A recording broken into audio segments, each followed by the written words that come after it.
We are not living in a normal age. We are living in an age where attention has become currency, and most people are spending it without realizing its value. Every second, something is trying to interrupt you. A notification, a headline, a message that doesn't matter, a thought that pulls you away from what actually does. And slowly, silently, your life gets divided into fragments you never chose. Marcus Aurelius once said, "You have power over your mind, not outside events.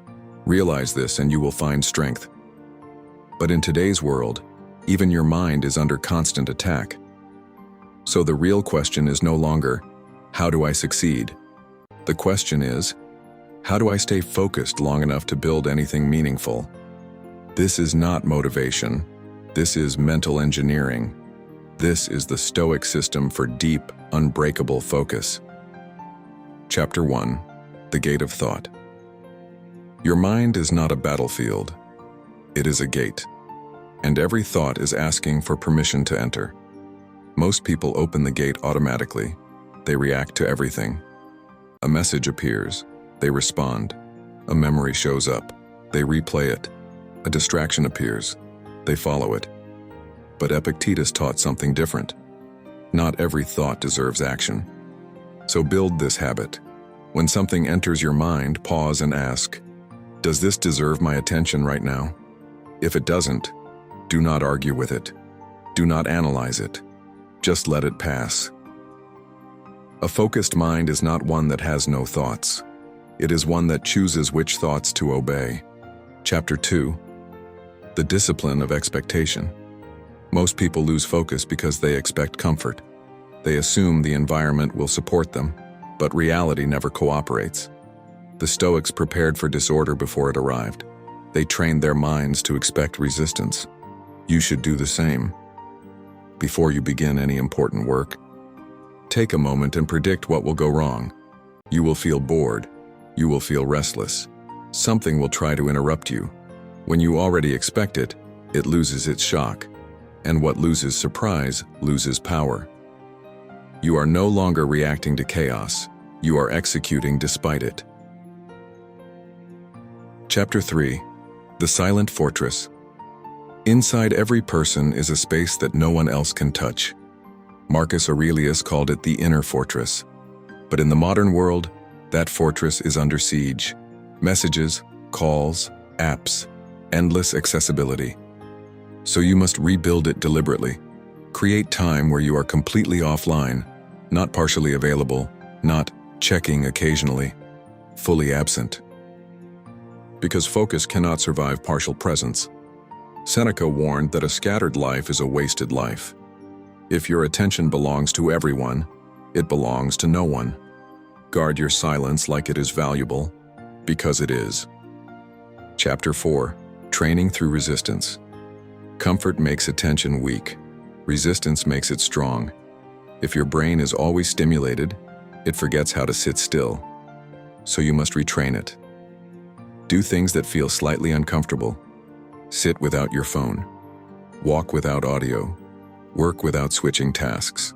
Let boredom appear, and don't escape it. Because boredom is not the enemy. It is the training ground for deep focus. Every moment you resist distraction, you strengthen control. Slowly, your mind stops demanding stimulation and starts producing discipline. Chapter 5. The Power of One Line. Modern life trains you to divide your attention. One tab here, one message there, one thought everywhere. But excellence requires the opposite. Singularity. One task, one direction, one line of thinking. When you are working, nothing else exists. When you are learning, nothing else competes. When you are building, nothing interrupts. The mind becomes powerful only when it stops splitting itself. A divided mind moves fast, but goes nowhere. A unified mind moves slowly, but builds everything. Chapter 6. The Distance Effect. Not everything deserves emotional weight. Most stress comes from being too close to your problems, so mentally step back. Imagine your life as a story you are watching from far away. From that distance, today's problem becomes smaller. The urgency fades. The noise disappears, and what remains is clarity. You realize most things are temporary disturbances, not permanent crises, and with that realization, your mind becomes lighter, and a light mind focuses better than a heavy one ever could. Chapter 7. The Night Reflection. Most people end their day unconsciously. They scroll, they distract themselves, they forget what happened, but growth requires awareness. So before sleep, ask yourself 3 questions. Where did I lose control of my attention? What distracted me the most? What will I do differently tomorrow? No judgment, only observation. Because awareness is the foundation of change. If you can see your patterns, you can reshape them. If you cannot see them, you repeat them. Closing everything we've discussed leads to one truth. Focus is not given. It is built. And it is built in resistance, not comfort. The world will not become quieter. Distractions will not disappear. And waiting for perfect conditions is just another form of delay. So the only real solution is internal. To become someone who remains steady in chaos. Someone who returns to focus again and again. Not perfectly, but consistently. Because mastery is not never losing focus. It is always returning to it. If you have watched until the end, don't let this remain information. Turn it into action. Pick one principle from this video and apply it today, not later.